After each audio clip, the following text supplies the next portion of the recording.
Nam Mô A Di Đà Phật. Kính thưa quý Phật tử và các bạn hữu duyên thân mến, trên hành trình của một kiếp người, chúng ta không chỉ đối diện với bao khó khăn, phiền não trong tâm, mà còn bước qua những con đường đầy vô hình chướng ngại. Có những nỗi đau không tên, những tai ương bất ngờ, những cảm giác bất an chẳng rõ lý do.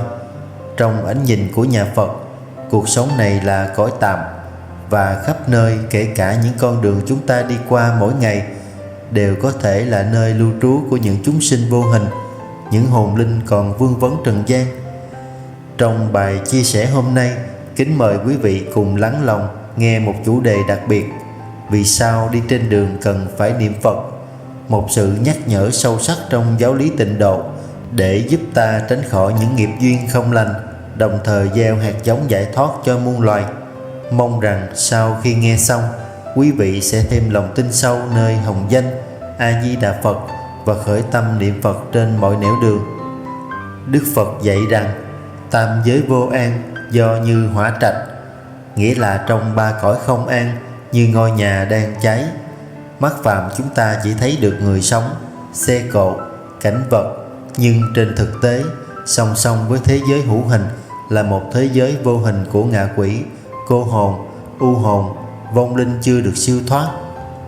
Những con đường vắng vẻ, những ngã tư, ngã ba, những nơi từng có tai nạn hoặc đổ máu, thường là chỗ đó trú ngụ của những vong linh lang thang. Vì chưa được siêu độ, những chúng sinh này vẫn còn nặng nghiệp, oán nghiệp và khát vọng bám víu vào trần gian. Đường xa gió thổi mịt mùng, mắt trần chẳng thấy cõi âm trập trùng. Bước chân chẳng vững, lòng chẳng thanh, dễ rơi vào chốn u linh mộng tàn. Nhiều câu chuyện kể lại, có người đi đường bỗng thấy mỏi mệt, lạc phương hướng, bỗng dưng tâm bất an, hay có cảm giác ai đó đi sau mình. Đó có thể là sự cảm nhận mơ hồ về một thế giới mà mắt thường không thể thấy, nhưng tâm linh có thể cảm ứng. Cuộc sống không chỉ có những điều mắt thấy tai nghe, những mối nguy âm thầm, vô hình nhưng ảnh hưởng sâu sắc đến thân tâm chúng ta. Đó là oán hận của các vong linh chưa được siêu thoát. Oán khí không tan, vong linh chẳng yên, họ sống lẫn khuất trong thế giới vô hình, mang theo những nỗi khổ, những oan trái chưa được hóa giải.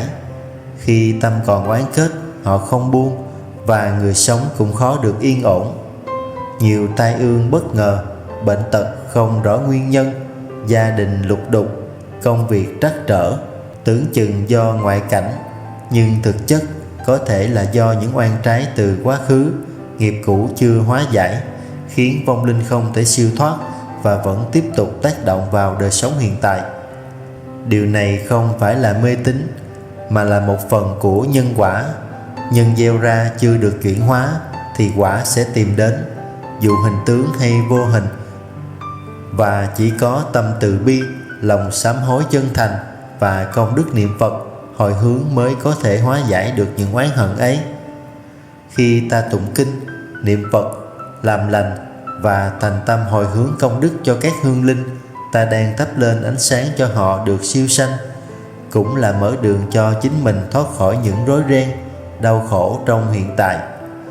Vì một khi oán thù được hóa giải, người sống và người khuất đều được nhẹ nhàng, an ổn trên con đường tâm linh.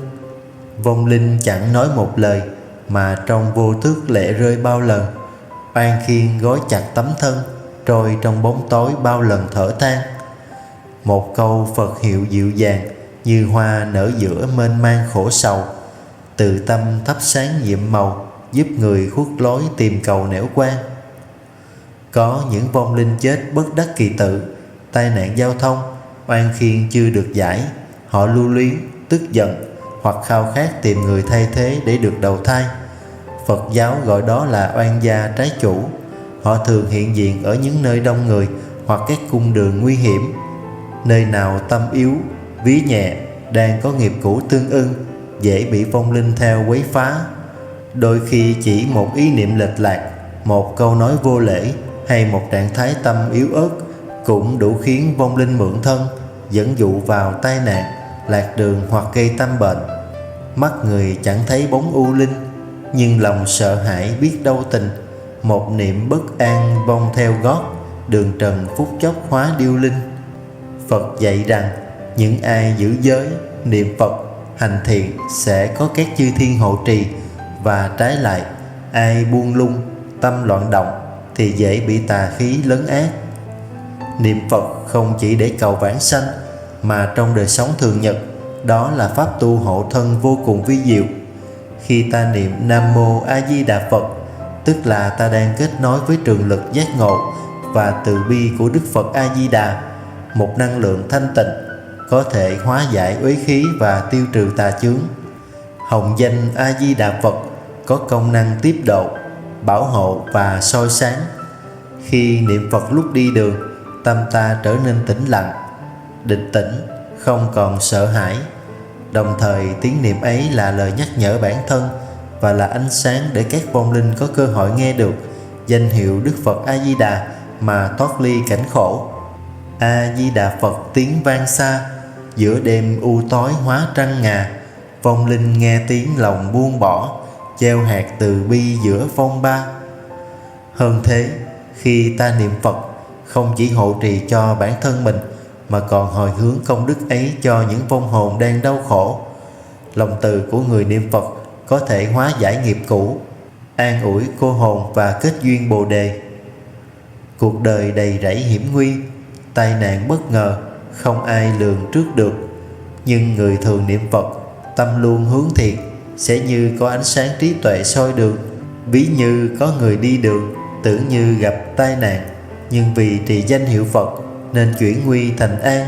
Đó là do phước lực và cảm ứng từ tâm chân thành. Khi niệm Phật, tâm an tịnh, từ bi phát sinh, dần dần hóa giải những nghiệp ác đã gây ra trong quá khứ, mà nhiều tai nạn thực chất là quả báo từ nghiệp xưa. Niệm Phật đều đặn giúp giảm nghiệp, giống như uống thuốc mỗi ngày để ngăn bệnh phát triển. Tai nạn phần nhiều sinh ra tâm tán loạn, nóng giận và vội vã. Người thường niệm Phật có tâm định tĩnh, hành vi cẩn trọng, từ đó tránh được nhiều mối nguy hiểm. Đức Phật A Di Đà có 48 lời đại nguyện, trong đó có nguyện che chở cho người xưng danh hiệu Ngài. Niệm Phật là gửi tín hiệu lên tần số cứu độ, tiếp nhận sự gia trì vi diệu. Nhiều câu chuyện Phật tử gặp tai nạn xe cộ, tai biến đều nhờ niệm Phật mà thoát nạn hoặc nhẹ nhịp. Không thấy bằng mắt, nhưng danh hiệu Phật là một trường năng lượng thanh tịnh, bảo hộ người trì danh. Tai nạn đến nhẹ như gió thoảng, vì tâm đã ở trong ánh sáng giác ngộ. Nhiều người kể rằng khi đi vào nơi vắng vẻ, họ thường thầm niệm Phật và thấy an tâm lạ thường. Có người tránh được tai nạn, kẻ trộm hay sự cố khó lường. Đó không phải sự mê tín, mà là do năng lực phòng hộ của chánh niệm và hồng danh Nam Mô A Di Đà Phật. Khi miệng niệm Phật, thân tâm an tịnh, tâm không vọng động, thì tà không thể nhập vào, oán không thể hại. Chính sự định tĩnh trong chánh niệm ấy giúp chúng ta đi vững vàng trên mọi nẻo đường. Gió thổi lay cành giữa đường xa, một câu Phật hiệu hóa tai qua. Chánh niệm trong lòng như đuốc sáng, soi lối nhân sinh giữa phong ba. Đặc biệt, người thường xuyên niệm Phật sẽ có hào quang tâm linh tỏ ra, khiến những loài cô hồn, ngạ quỷ không thể đến gần. Họ sẽ kính trọng, thậm chí nghe danh hiệu Phật mà được siêu độ. Không phải đợi đến khi ngồi thiền mới niệm Phật. Ta có thể niệm Phật ở mọi lúc, mọi nơi, khi lái xe, đi bộ, chờ đèn đỏ, hay đi qua đoạn đường âm u. Chỉ cần tâm ta hướng về Phật thì từng bước chân đều là bước chân an lành. Nếu có thể, mỗi lần đi ra đường, trước khi rời khỏi nhà, hãy chắp tay hướng về phương Tây, lễ A Di Đà Phật và khởi tâm niệm hồng danh trong suốt hành trình. Không cần niệm lớn, chỉ cần trong tâm giữ vững danh hiệu Phật đã là một ánh sáng che chở cho chính mình và cả chúng sanh vô hình quanh ta. Đi đâu cũng nhớ Phật trong lòng, niệm câu diệu hiệu giữa đục trong. Một đời gieo hạt sen thanh tịnh, đường về cực lạc nở hoa hồng. Kính thưa quý Phật tử và các bạn, đời người như cuộc hành trình dài, và mỗi bước đi là một duyên khởi mới. Đừng nghĩ rằng chỉ có những nơi linh thiêng mới cần niệm Phật. Chính cuộc sống hàng ngày, những đoạn đường vô danh, những góc phố lặng lẽ lại là nơi cần đến ánh sáng chánh niệm nhiều nhất. Niệm Phật khi đi trên đường không phải là điều mê tín, mà là sự tỉnh thức, sự từ bi, và là cách để chúng ta gieo phước cho chính mình, cho người, cho cả những vong linh còn đang khổ lụy trong cảnh giới vô hình. Mong quý vị đừng quên rằng danh hiệu A Di Đà Phật là chiếc thuyền vững chãi giữa biển khổ, là ngọn đèn dẫn đường giữa đêm tối, là sức mạnh hộ thân giữa đời nhiều biến động. Bước chân lặng lẽ giữa trần ai, một tiếng A Di sáng tương lai, không chỉ độ mình qua bể khổ mà còn soi sáng những ưu hoài. Nam Mô A Di Đà Phật. Cảm ơn các bạn đã lắng nghe. Mong rằng qua từng câu chữ, từng ý niệm, quý vị sẽ thêm vững tâm trên con đường tu học. Hãy luôn giữ chánh niệm, luôn niệm Phật trong từng bước đi, và nguyện rằng ánh sáng từ bi sẽ luôn dẫn dắt quý vị vượt qua mọi oan khiên, tìm về bến bờ an lạc.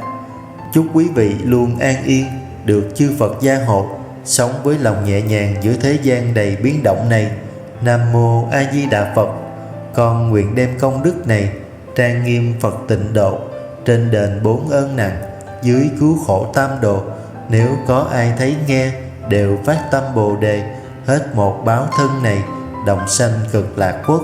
Nam Mô Tây Phương Cực Lạc Thế Giới Đại Từ Đại Bi. A Di Đà Phật.